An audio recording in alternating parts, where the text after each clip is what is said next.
It's 1942. You're a German soldier on the Eastern Front. It's 3 a.m. You haven't slept in days. Suddenly, you hear nothing. Absolute silence. Then, a whooshing sound, like a broomstick cutting through air. Before you can react, boom! Bombs fall from the darkness. You survive, barely. Your commander asks, "Who attacked us?" The answer? Teenage girls, flying planes made of wood and canvas. The Germans were so terrified, they gave them a name. Nachthexen, the Night Witches.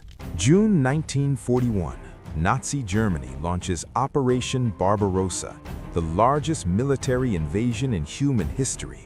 3 million German soldiers pour into the Soviet Union. The Soviet military is being destroyed, cities falling, millions are dying. The situation is desperate.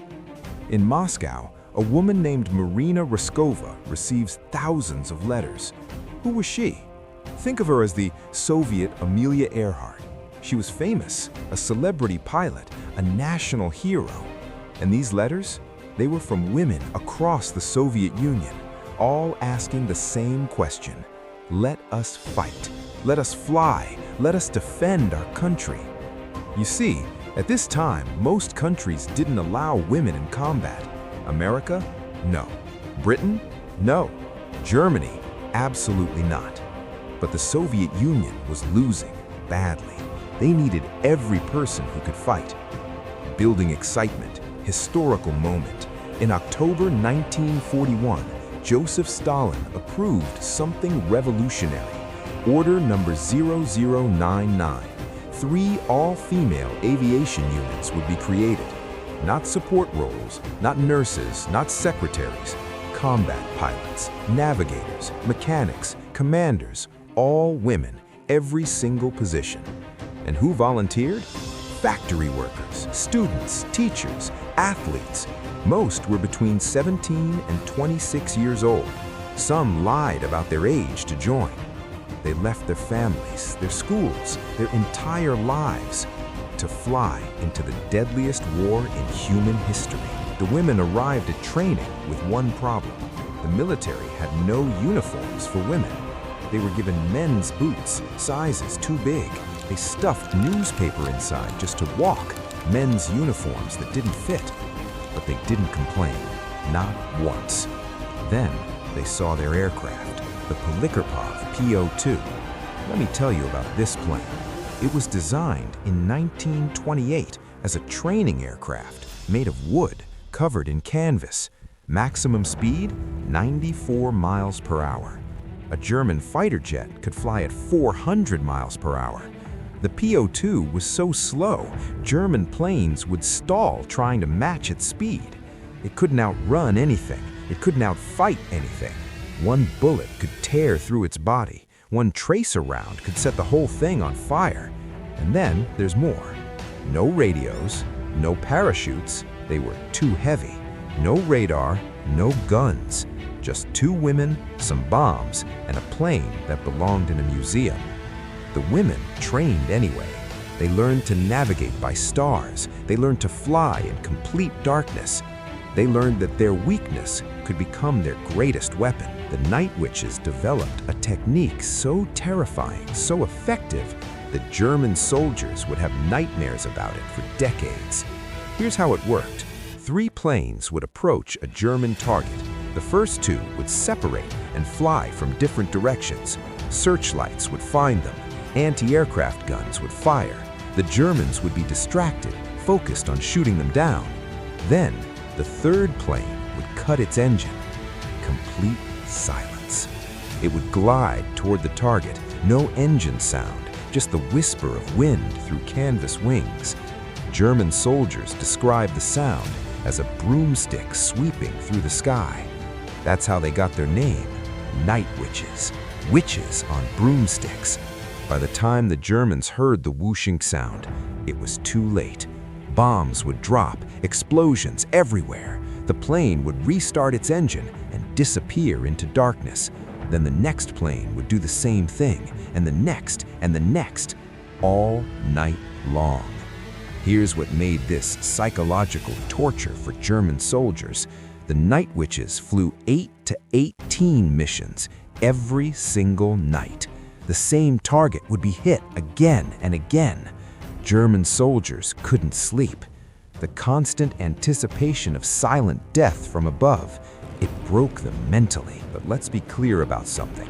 This wasn't a movie. This wasn't a game. These young women faced unimaginable danger every single night. Remember, their planes were made of canvas. German tracer bullets were designed to ignite on impact. If one hit their plane, it would burn instantly. The women had no parachutes. If your plane caught fire, you had two choices: burn alive or jump. 32 Night Witches died during the war. Many were teenagers. Their average age was 22 years old. Let me tell you about some of them. Yevgenia Rudneva, 24 years old. She flew 645 missions. On her 645th mission, her plane was hit and caught fire. She could have jumped, could have tried to survive. Instead, she continued toward the target, dropped her bombs, then crashed into German lines. She was awarded Hero of the Soviet Union posthumously. Raisa Aronova wrote in her diary, "I saw my friend's plane get hit. It turned into a fireball. She was 19. The next night, Raisa flew again. She had no choice. The war didn't stop for grief. Let's talk about what these teenage girls in wooden planes actually accomplished. Total missions flown, over 30,000. Bombs dropped, 23,000 tons. This single regiment flew more missions than entire air forces of other countries. Proudly, 23 pilots received the highest Soviet military honor, Hero of the Soviet Union. Defiantly, strong, not a single Night Witch ever surrendered, not one ever defected, not one ever refused to fly. The military anti-aircraft crews were specially trained to handle them, but it didn't matter.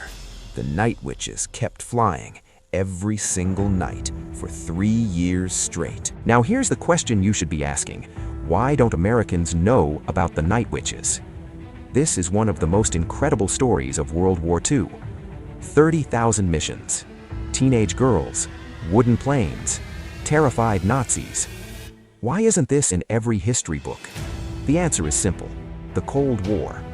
After World War II, America and the Soviet Union became enemies. Soviet heroes weren't taught in American schools. Soviet achievements weren't celebrated in American media. These women's stories were buried, forgotten, ignored. It's only in recent decades that the West has started to rediscover them.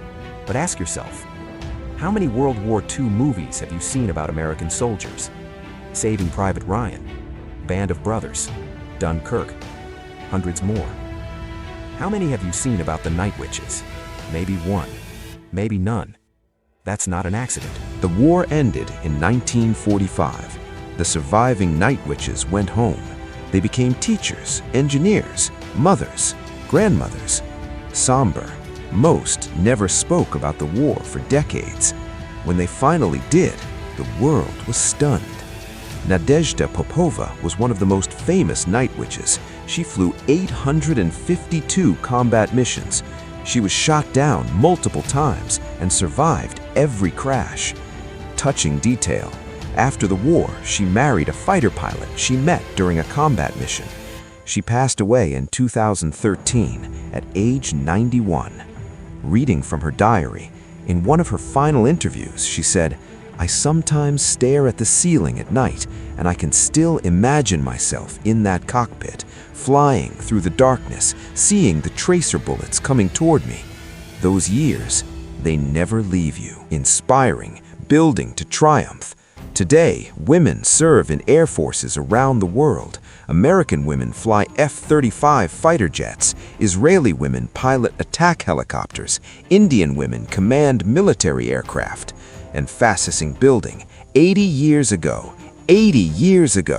powerful, proud assertion, a group of Soviet teenage girls proved what women could do in combat. Strong assertion. They didn't just participate in war, they terrified the most powerful military machine the world had ever seen. Humble, honoring them. The Night Witches never asked for glory. They didn't fight for fame. Emotional crescendo, each because stronger. They fought because their homes were burning, because their families were dying, because their country was being destroyed.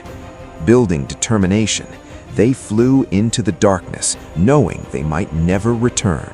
Intensity relentless, and they did it again the next night, and the night after that. Final declaration for 3 years straight.